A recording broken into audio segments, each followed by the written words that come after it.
Oop, I can get it. No, don't get it. Okay. Let's move that. Is that the one or is this the one? Or is this the one? I think it's that the one.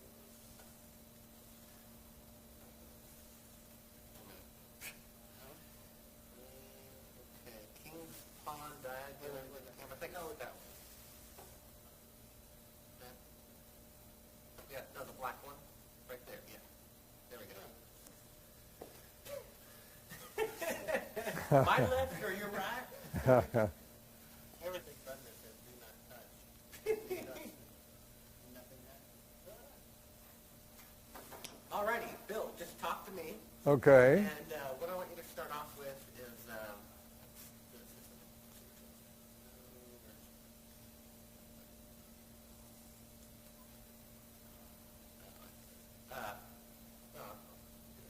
yeah.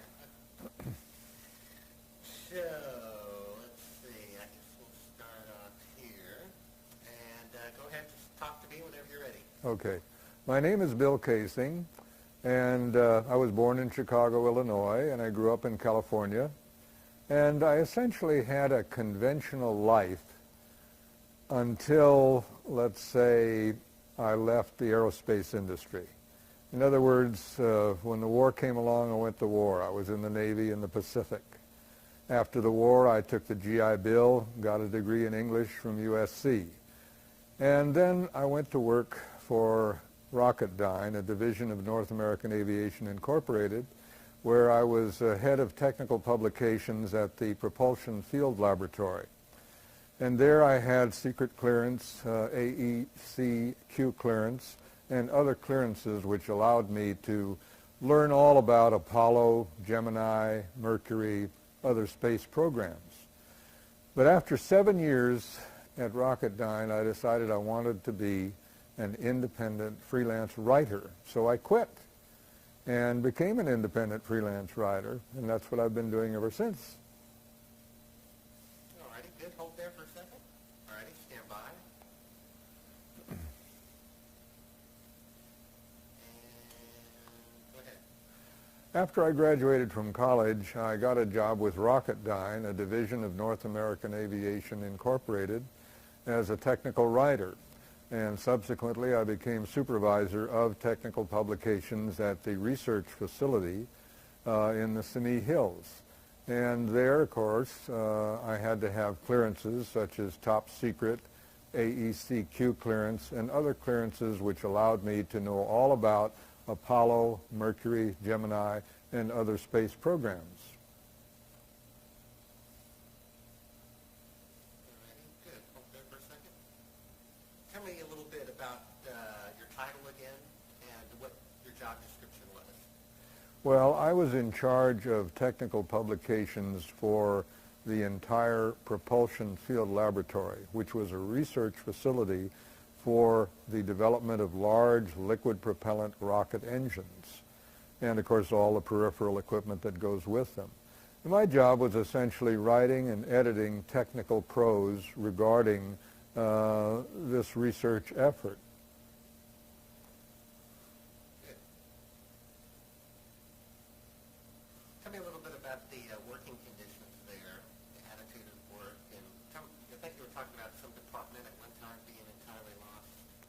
Yes, actually I found Rocketdyne as a sort of white-collar WPA.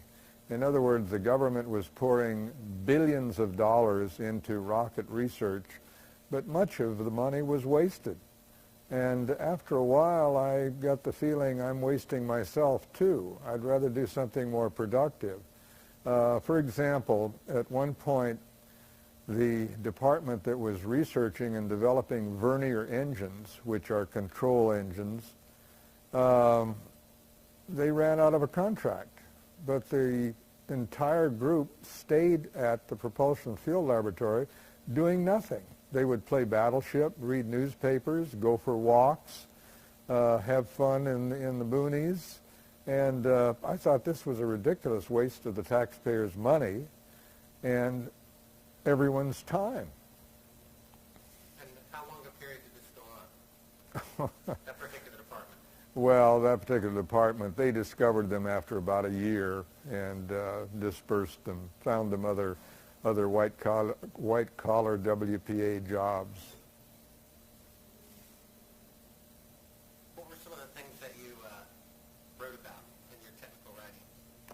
Oh, mainly the development of large liquid propellant rocket engines and everything that goes with it. In other words, turbo pumps that pump the propellants, safety measures to keep people from being killed, the development of extremely sophisticated instrumentation. They could measure anything from a few grams of pressure to millions of pounds of pressure. It was a fascinating period in my life because I learned a lot about, let's say, cutting-edge engineering. And you talked about a rocket failure. In fact, you mentioned something that failure that a particular rocket engine had so many times consecutively. Can you tell us about that? Yes, the Atlas engine, which was developed at Rocketdyne, was used, of course, to propel the Atlas intercontinental ballistic missile. However, it didn't work too well. In fact, at one point, 14 Atlas D, which was the latest model, exploded consecutively at Vandenberg Air Force Base. They blew up in the air, downrange, on the pad. So the Atlas engine reliability was very low. And this, of course, gave me a very dim view of space travel, rockets in general. Now, was this particular type of engine a precursor to the development of the ones used in Apollo? Yes, it was, Bart. The Atlas engine was a smaller version of the F-1 engine that was used in the Saturn V for the alleged trips to the moon. Were these failures documented to the press? Not always. In fact, a lot of what went on at the Propulsion Field Laboratory, which was heavily guarded in a very secure area, much of what went on was withheld from the press. For example, we use such propellants as UDMH, or unsymmetrical dimethylhydrazine, and that with, say, nitrogen tetroxide. All of these propellants were toxic to some degree, but the public never knew it. All they heard was sort of a roar coming from the Simi Hills and a lot of smoke coming up, but that's all they knew.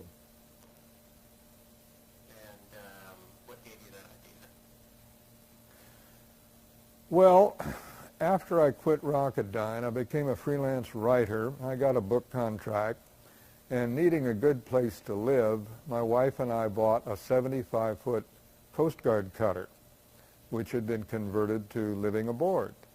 Well, there were a lot of homeless people near where we stayed at the Oakland Marina, so we invited them to come and stay on the boat. After all, it was 75 feet long, lots of room. So one of the men was a Vietnam veteran with a heroin habit. His name was John Grant. And he said, "Bill, the government really screwed me. They taught me how to kill. They sent me to Vietnam. I killed a lot of innocent people." He says, "I'm very bitter at this corrupt government." He said, "You're a writer. Why don't you write something outrageous like, say, we never went to the moon?" And that's exactly where I got the idea, from John Grant in 1974 at the Oakland Marina. Prior to that time, I, like almost everybody else in the United States, believed that we went to the moon. What gave you the first suspicion that the flights were fraudulent? The first suspicion came when I flew to Las Vegas to write the book. I got a contract to write it from Price, Stern and Sloan in L.A., so I went to Vegas, where they have a large NASA library, and I picked up one of the books, and it told about a man named Thomas Ronald Barron. Now, Barron was an inspector on Pad 34, where Grissom, Chafee, and White were burned to death. After this disaster, Barron was called before a congressional investigating committee and asked to tell about his experiences. Well, Barron told about all kinds of inept work, mismanagement, total incompetence, people being drunk on the job. In other words, he gave a revelation that Apollo wasn't going to work because of the failure of NASA and North American aviation. 4 days later, Thomas Ronald Barron was killed in an alleged automobile accident at a railway crossing near Titusville, Florida. And Thomas Ronald Barron was the turning point for me in the investigation of Apollo. I believe that anybody who tells the truth and is killed, it's very likely that they were telling the truth. Okay, tell me again from the top about Barron. Oh, about Barron, after I've gone to Vegas to research the book, right? Okay. So, a little bit about his background, who he was, what Right. did he do for the Apollo program, Okay. What year did he write the report, Right. how this coincided with Apollo 1. Okay. All right. Ready? Yes, whenever you're ready. When I went to Las Vegas, they had a complete inventory of records of Apollo. In reading through these records, I encountered a man named Thomas Ronald Barron. Well, Tom Barron had been an inspector on Pad 34, where subsequently Grissom, Chafee, and White were burned to death. But prior to this disaster, Barron wrote a 500-page report which described and detailed the mismanagement and incompetence of both NASA and North American Aviation, the prime contractor.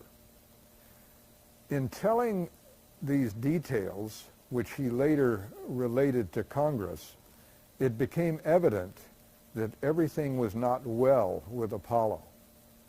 And that's why Barron wrote this report. He wanted it to be known that things were not going the way they should. And I should mention that at the same time, General Sam Phillips, who was in charge of the entire Apollo program, wrote his own report to James Atwood, the president of North American Aviation, and told him of his tremendous disappointment in the slippage of schedules for Apollo. So we have Barron and we have General Sam Phillips both saying the same thing.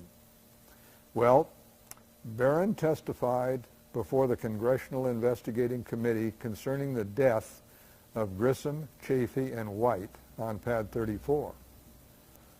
During his testimony, he was discredited. People came up and said, "Oh, you're full of baloney. It's not this way at all." But Barron had the facts. He had his own report, and he cited many details from this report during his testimony. But after he testified, unfortunately, he took a drive in his car, and he was killed at a railway crossing. Okay. Need to roll on that. Okay, go ahead and tell me about that again. Okay. Apollo was a military project, and it was completely controlled by the United States Air Force as represented by General Sam Phillips. He headed the whole thing. He had complete control. He could say yes or no to anything, to anybody, including North American Aviation, the prime contractor. And he could also make his either pleasure or displeasure known to NASA. He was the top man for all of Apollo. Apollo's with communication and getting messages that quality control to your superior once that reported further up the chain of command. Tell me about some of the things in the Barron report. Okay. The Barron report detailed such things as employee incompetence, employee drinking on the job, employee not abiding by safety regulations. He also described how certain parts which should have been cleaned before they were installed were not cleaned. In general, what Barron was trying to say is that the work on pad 34, which he was inspecting, was actually done by a bunch of, I'll say it, hoodlums, people who cared less about what they were doing than their paychecks every Friday. He made this very clear in his 500-page report. Tell us again the point from where he testified to Congress and then described 4 days later the same event one more time for me. The Congressional Investigating Committee called Tom Barron to the stand to have him testify about what he knew concerning the death of Grissom, Chafee, and White. During his testimony, he was discredited by a number of different people. Apparently, they wanted to shoot Barron down to discredit him as though what he was saying was not true. But obviously, what he was saying was true because everything he wrote in his technical reports was corroborated and embellished by General Sam Phillips. And of course, after he testified, he went for a drive in his car, and he was killed at a railway crossing with his wife. Tell us that one more time and mention that that 4 days, start with 4 days later after Congress. Okay. Mention that his car stalled. That it was found Yeah, stalled. okay. 4 days after Thomas Ronald Barron testified before the Congressional Investigating Committee, he took a drive with his wife and stalled at a railway crossing. The train came through, and he and his wife were both killed. And I should add that despite Florida law, he was not autopsied, nor was his wife. They were both promptly cremated, and that was the end of that story.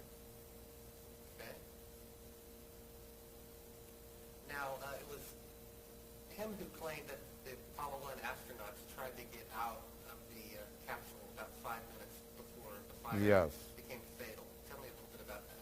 Well, according to Barron, he talked to a man named Marvin Holmberg, Holmburg.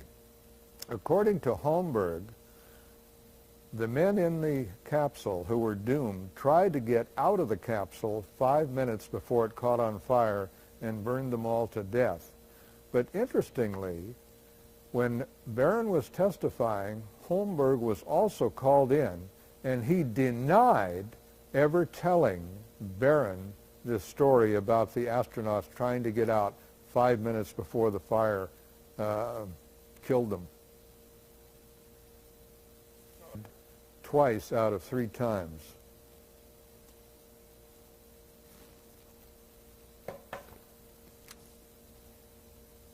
What do you think of this story, gentlemen?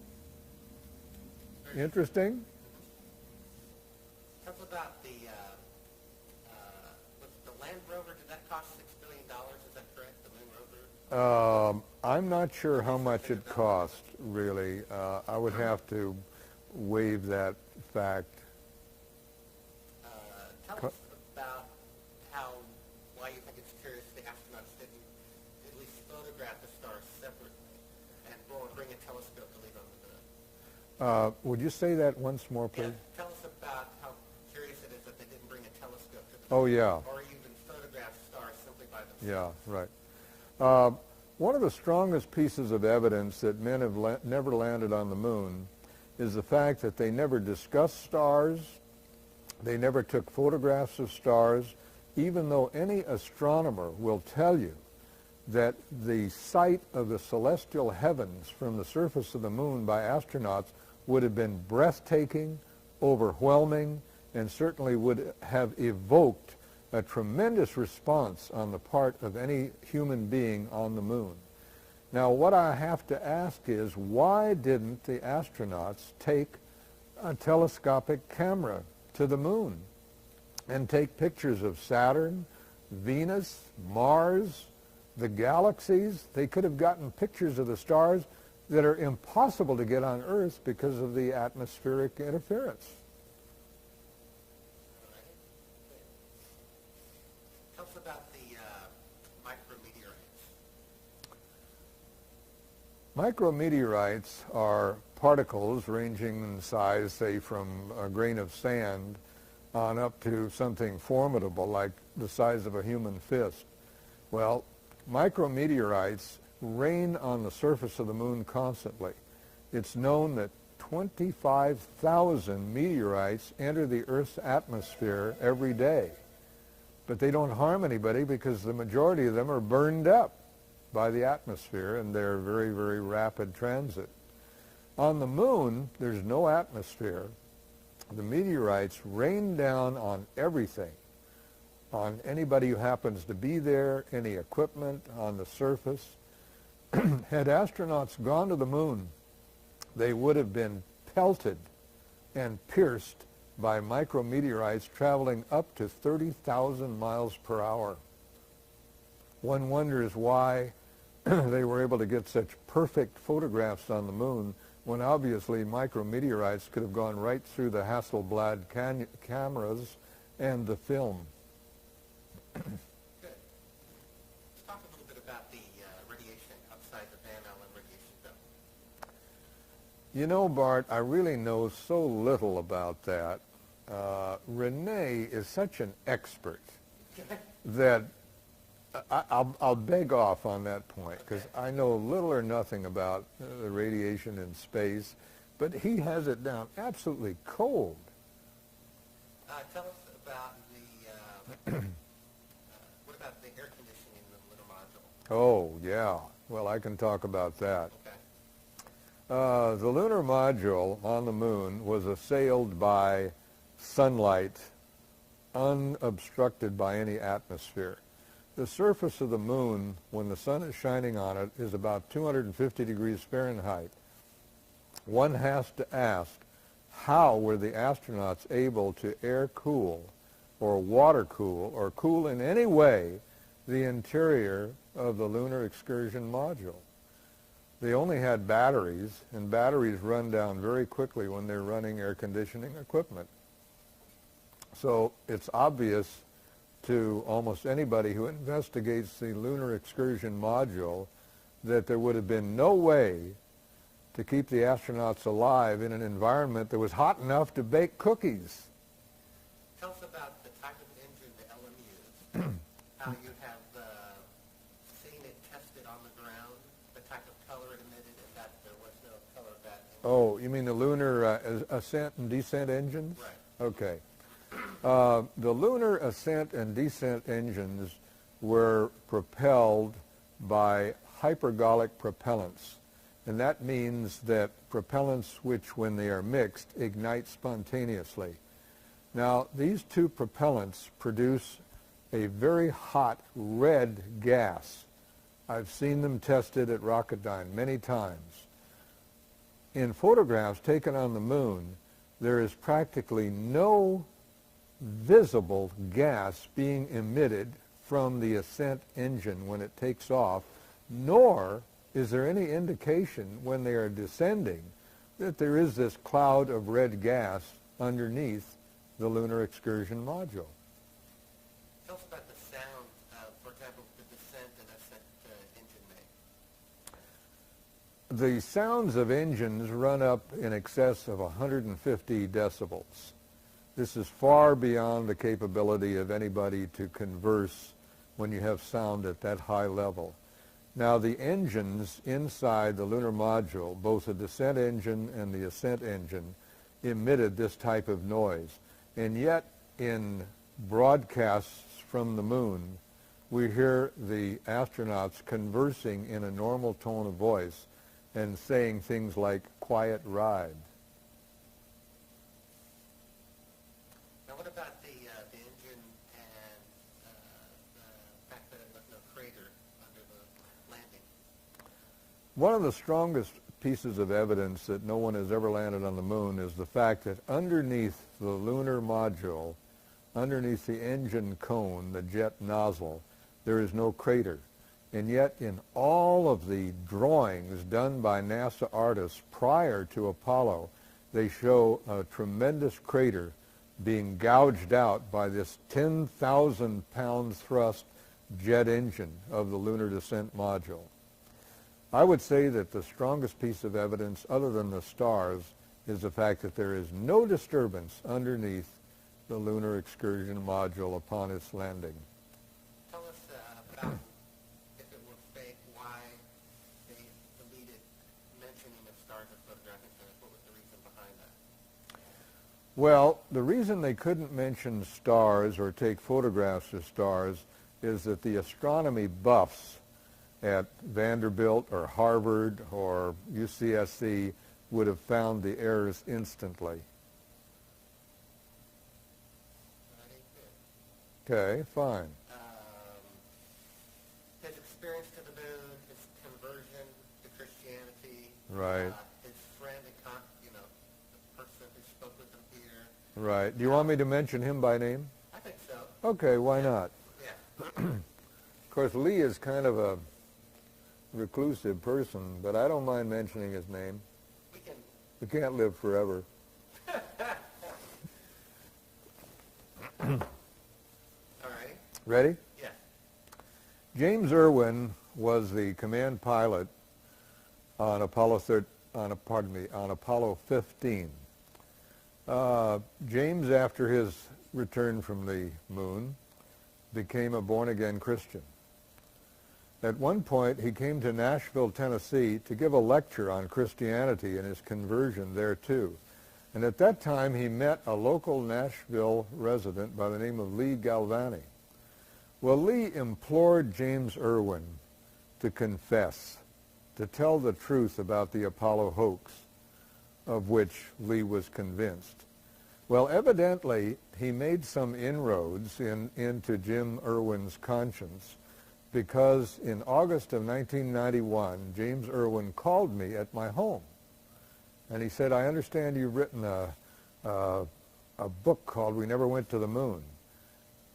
He says, come to think of it, this phone could be tapped. He says, I want you to call me at my home on Friday in Colorado Springs, Colorado. So I said, okay, Jim, I'll call you. And he gave me his home phone number. Well, when I called him on Friday, James Irwin was dead. He had died of a heart attack.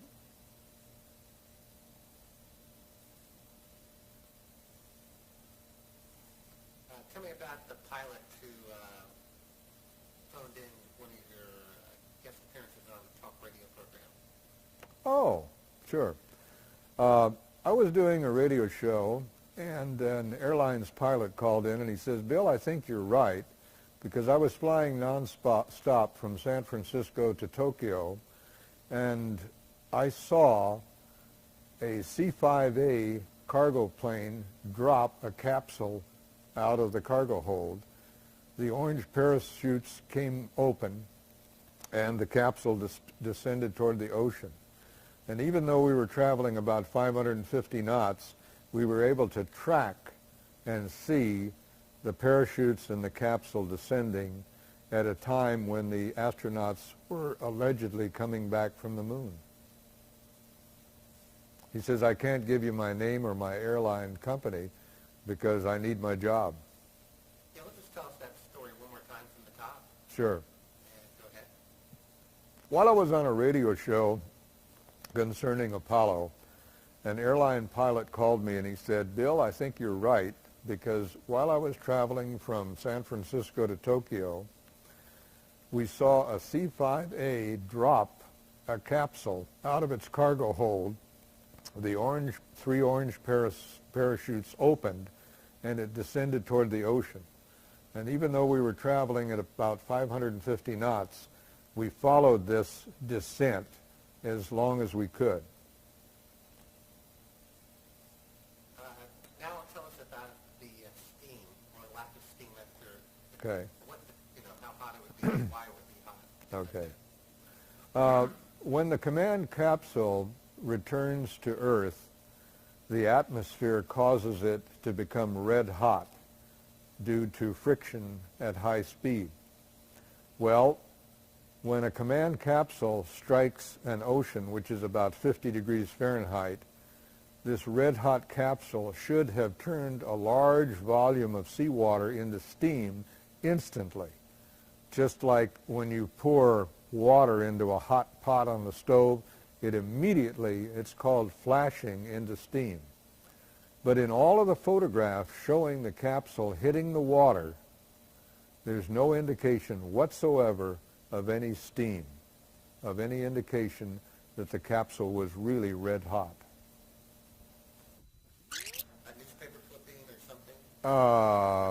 I have sent for a copy of the December 8th Mercury News, which should contain the story of the KOME bombing. And if I don't get it from them, I'll try and get it from the FCC. Okay. Let's start this off with in 19 whatever the year was that you wrote the book, and subsequently... Yeah, okay, fine. Go ahead. The first edition of We Never Went to the Moon came out in 1975 in the spring, and copies were distributed through the media, and I began getting telephone calls from all over the United States wanting interviews. And I did perhaps 100, maybe 150 radio and television, telephone, and personal appearances regarding my book. Well, on December 7th, 1975, I was invited to discuss my book at radio station KOME in San Jose, California. The moderator or talk show host was Victor Bach. About halfway through the broadcast, the engineer came into the control room, or the room where we were giving our information, and he said, "We're off the air." Subsequent investigation indicated that someone in a helicopter had dropped napalm on the KOME transmitter in the Gilroy Hills, causing $250,000 worth of damage and effectively cutting off the station from the air for 3 days. Well, police came to the station and offered us police protection because callers into the station said, "What happened to you? You had this fellow on about we never went to the moon, and suddenly your radio station goes off the air." So to me, this was the first real-life indication that there was somebody that didn't want me to tell this story. Now remind me, who is Bob Edwards? I have that written down. Sure. Okay. Bob Edwards is a graduate of Stanford. He has a degree in communications. And he called me up a year ago and said, "Bill, I'd like to do a tape for my master's degree in communications." So he came over to my home and filmed me in 16mm color film for several hours, took it back, and made a videotape. But strangely, the tape has never been distributed. And Bob seems reluctant to discuss it. Now, which NASA records are considered to be not classified but not available? All of the records concerning Apollo are not classified, and yet they are unavailable to the public. One has to ask why. What do these records contain? Say again. What would these records contain? Oh, they would contain a wealth of information on, say, launch speed, scheduling, timing, problems, temperatures on the moon, temperatures in space, the performance of all of the major engine components, verniers, instrumentation readings. I mean, there would be literally thousands of pages of data on Apollo that actually investigators need to prove one way or another whether we really went to the moon. Now, tell us about the Soviet space program and why you think they never sent a manned mission to the moon. In 1959, I was working with advanced research at Rocketdyne, and their own studies proved that radiation levels on the moon were lethal. This corroborated Russian research. The Russians claimed that for a man to survive on the moon with the radiation emitted from solar and cosmic sources, he would have to be shielded by 4 feet of solid lead. At that time, advanced research at Rocketdyne made a statistical analysis of the likelihood that we could go to the moon and come back, and the likelihood was something like 1 chance in 10,000. Do you have this, by the way, this report in writing or a copy of it? This report can be obtained, and I will try to obtain it for you. Okay. Let me make a note of that. I'll tell you, Bart, he doesn't have any direct connection with this project. Bob is a PhD with a doctorate from Caltech, summa cum laude, the most brilliant physicist I've ever met. But he has, let's say, mixed feelings about Apollo. Tell us about the man Hindman. The man who? Hindman, who came to visit you? Oh, yeah, Hindman, yeah. Yeah, go ahead. Shortly after I publicized the Moon book on radio and television, a man came to my condo in Santa Cruz claiming to be from the Manned Space Center in Houston. And he said, Bill, I work for the Space Center, but I don't want to work for them if they're a bunch of liars. He says, can you give me any documented evidence that we've never gone to the moon? He says, if I know that we haven't gone to the moon, I'm going to quit. And actually, he was very diffident, quite shy. He brought his mother with him. And I gave him a few pieces of paper, and I told him, frankly, I don't have anything that isn't available to any other U.S. citizen. And he left. Subsequently, I learned that Hindman was a direct employee of Neil Armstrong. Tell us a little bit about the Tetra satellite. In 1969, in the spring, a satellite called Tetra, T-E-T-R-A, was launched to simulate radio transmission from the moon. It circled the Earth, it emitted these radio signals, and people on Earth could receive them, and of course, let's say erroneously believe that they came from the moon. So I think that your viewers can conclude what the real purpose of the Tetra satellite was. Tell us that again from the top. I mentioned that it was launched, as a training exercise, part of Apollo. Okay, That's right. why it did what it did. All right. As part of the training phase of Apollo, they launched what was called the Tetra satellite, T-E-T-R-A. This satellite emitted signals as though they were coming from the moon. Now, was this voice and data, both, or what? You mean what type of signals? Yeah, was it voice, data as well? Well, it apparently was designed to emit any type of signal that they wanted to emit. It would be somewhat like a radar transponder.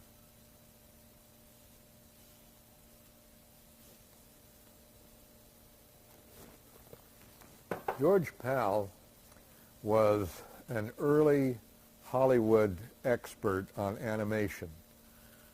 When they created the film Voyage to the Moon, they called on him to present the story in as realistic a fashion as he could, using combined animation and, of course, real characters. Well, his film was very successful. People loved it, and it told the story of how rockets might be launched and land on the moon. The interesting thing is, the one thing he was not able to simulate correctly were the presence of stars. And the film is available from some of your video rental places, and I highly recommend your viewers to see it. Tell us about Bill Wood, how you came in contact with each other, in particular what he said about the types of emission and that potentially a different type of rocket was used. Right. And start from there, yeah. Okay. Bill Wood is a rocket scientist. He's been in the business for 25 years. He bought a copy of my book and read it, and then he came to see me, which did surprise me a little bit because most people don't visit me because I have a fairly low profile. But Bill and I became friends, and it turns out that he had done his own investigation of Apollo for many years, and he found my book very interesting. Well, one point that Bill brought out was that the Saturn V vehicle using 5 F1 engines really was not the configuration that was shown in films of the Saturn V leaving for the moon. Instead, it's Bill's contention that they used less powerful engines and simply added fuel to the jet stream to make it appear as though the Saturn V was using 5 F1 engines. Now, what was the reason for this? Well, the reason was that the F1 engine, which was tested at Edwards Air Force Base, suffered from a problem in large liquid rocket propellant engines of combustion instability.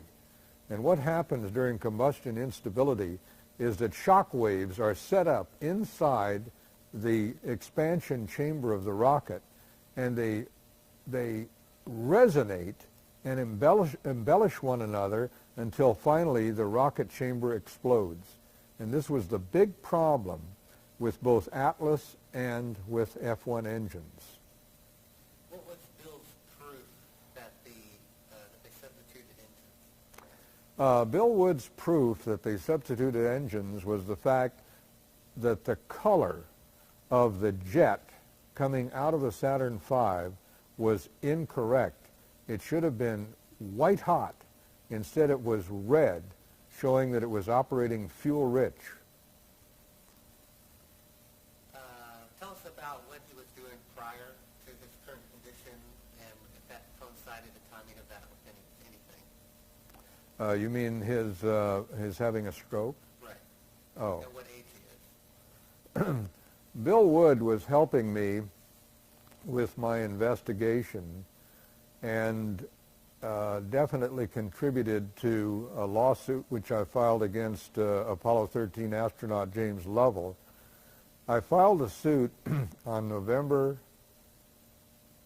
on August 19th. One day later, Bill Wood suffered a severe stroke which eliminated his power of speech and the use of the right side of his body. Now, what did he have, what was his connection to the lawsuit? Connection to what? What was Bill Wood's connection to the lawsuit? To the lawsuit? Yeah. Bill Wood and I attended a lecture by James Lovell in San Jose at the Convention Center where Lovell was talking on leadership, citing his Apollo 13 experiences. After his lecture, Bill Wood and I went up to James Lovell, and I gave Jim a copy of my book, We Never Went to the Moon. He took the book, made no comment, and was quite gracious because he was surrounded by autograph seekers. Bill Wood, at the same time, told Lovell of his own suspicions that the Apollo project wasn't real. And, of course, again, Lovell, in public view, could really not be anything but courteous to both of us.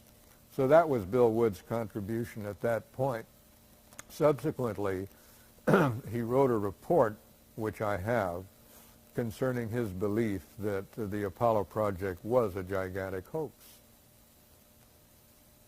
And what period of time was it after writing the report that he had a stroke? What period of time after? After he wrote that report to the time he had a stroke. Between the time of his writing this report and his having the stroke was probably about 4 months. Now, why do you think, if they were faking the lunar landings, why did they have fake a failure such as Apollo 13?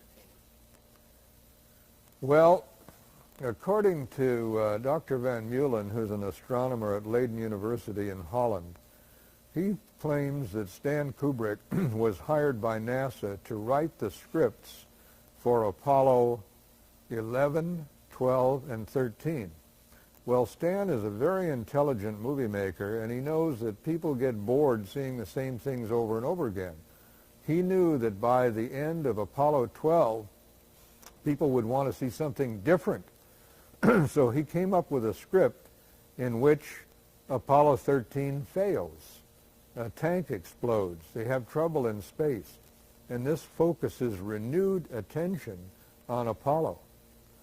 Well, evidently, Kubrick's script was picked up by NASA, and they carried out the script exactly the way he wrote it.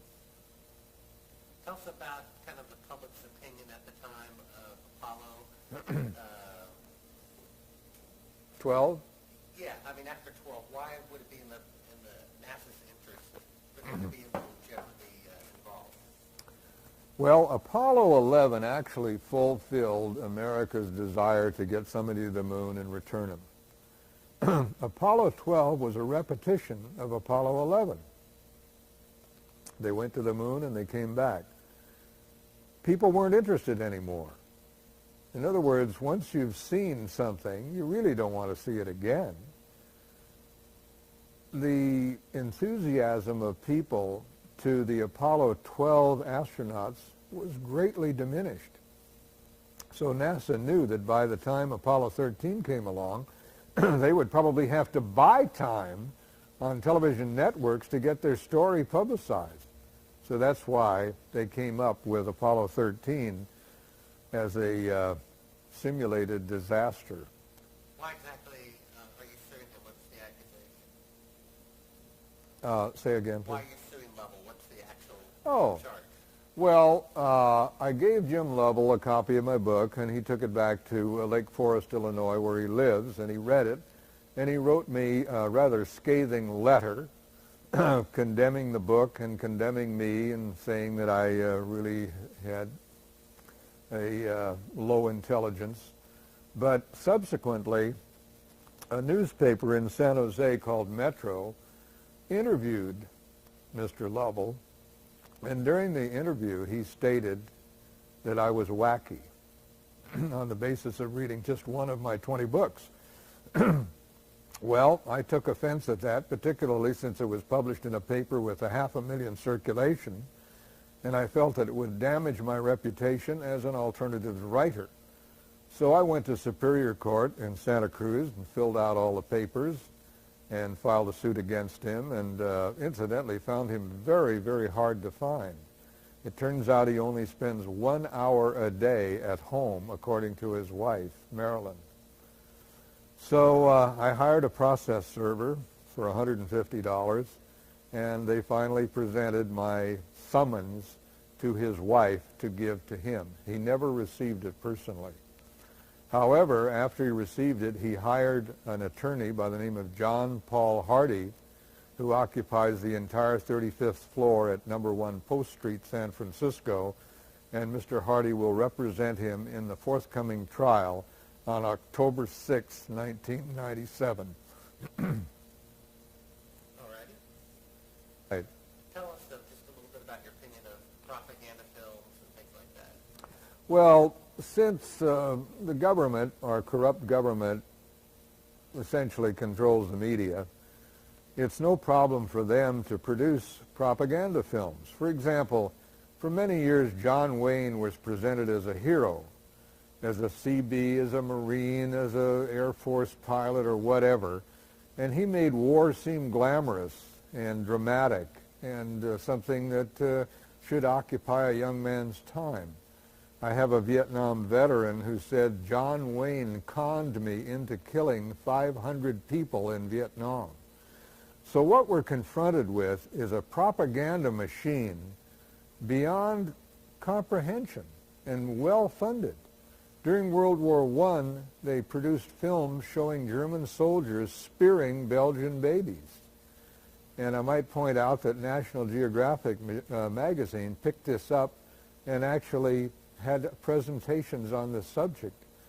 And interestingly, National Geographic was one of the prime media to present photographs of astronauts cavorting on the moon. So to summarize, what American citizens are confronted with is this enormous propaganda machine. For example, the U.S. Air Force has the largest movie studios and more equipment in San Bernardino than any studio in Hollywood. Tell us about trying to get a copy of the Phillips report and Barron report and what that was like. In attempting to find copies of the 500-page Barron report, I met with a complete blank wall. NASA, North American Aviation all claimed that they didn't have the report and they didn't know where to find it. Fortunately, Senator Alan Cranston of California was able to get for me the 50-page Barron report, which I have, and the 500-page General Sam Phillips report, which I have. And if your viewers are interested, I'd be delighted to send them copies for simply the cost of copying them. How did you find these reports? Well, these reports were essentially part of the NASA records. NASA admitted that Barron did write two reports, one 50 pages and one 500 pages. So I sought both of them, but was able to find one of them. They also mentioned General Sam Phillips' 500-page report, which was sent to President Jim Atwood at North American Aviation. And incidentally, Jim Atwood denied ever receiving the report. Tell us about the transcript that you got of Barron's congressional testimony. The transcript of his testimony comes directly from a NASA historical record, and this is available to the public. The nearest source of this would be the library at the University of Nevada in Las Vegas.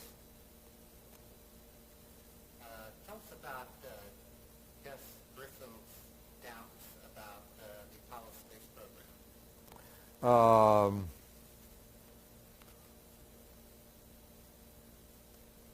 Gus Grissom was very doubtful about Apollo. He flew to Downey where the capsule was being assembled and studied it very carefully. He wrote reports about his doubts.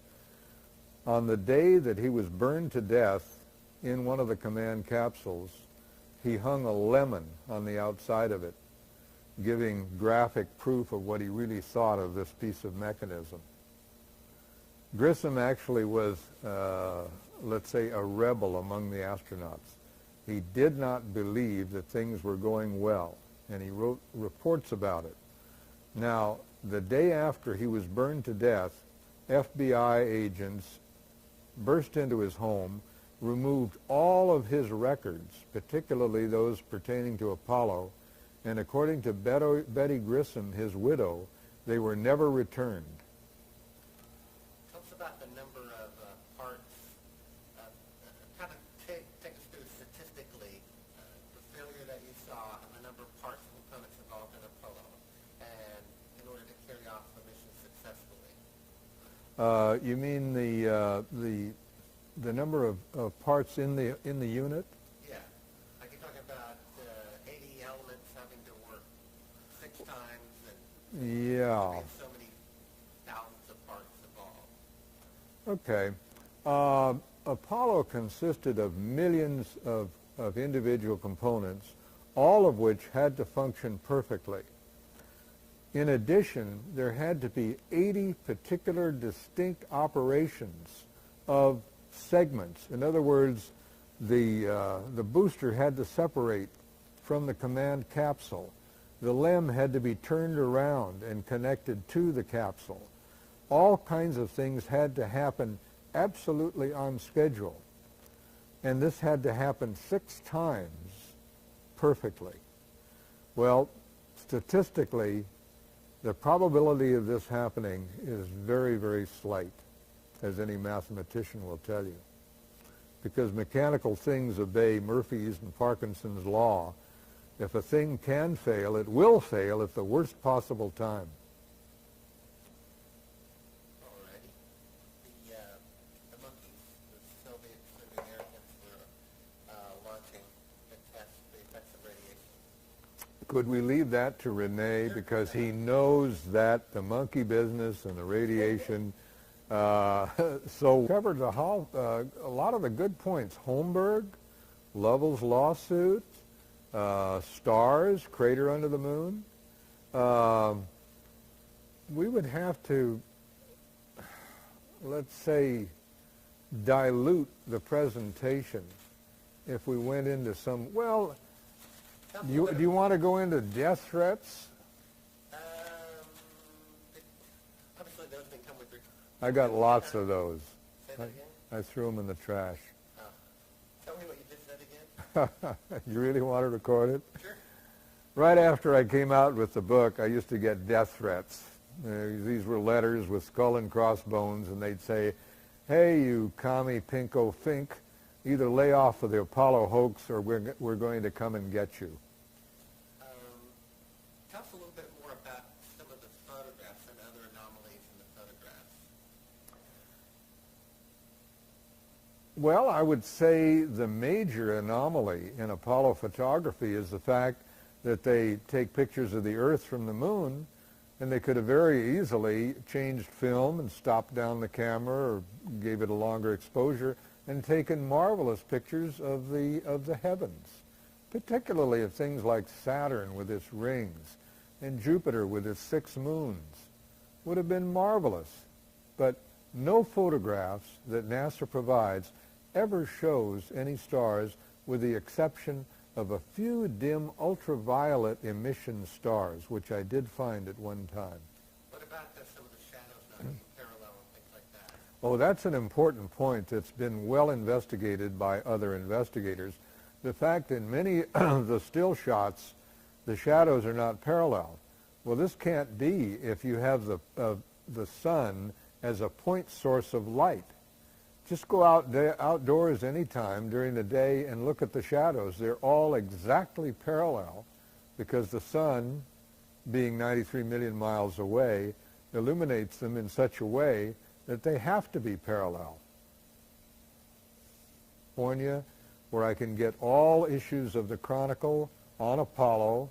And incidentally, would you like newspapers like the New York Times showing astronauts land on moon? Yeah. I'll send them to you. Yeah. I've got Life magazine and National Geographic. Well, let me send you the New York Times of October 21st, Okay. 1969, which says, men land on the moon. All righty, starting over here. Give me some slides. Give me those slides. Going this way.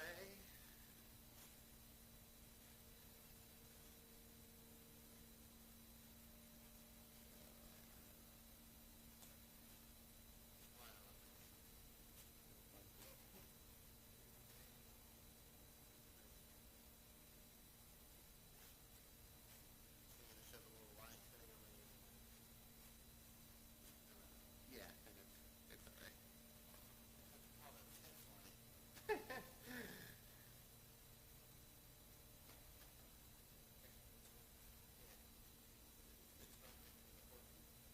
All righty, let's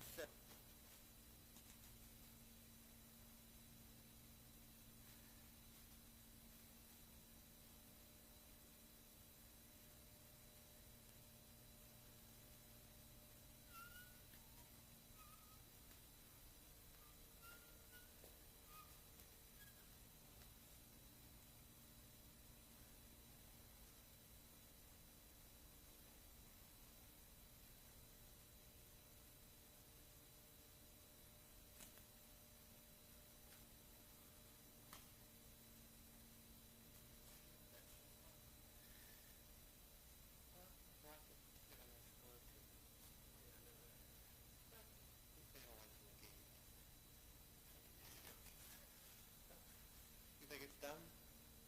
Well, take it away. We'll see what it looks like we're done.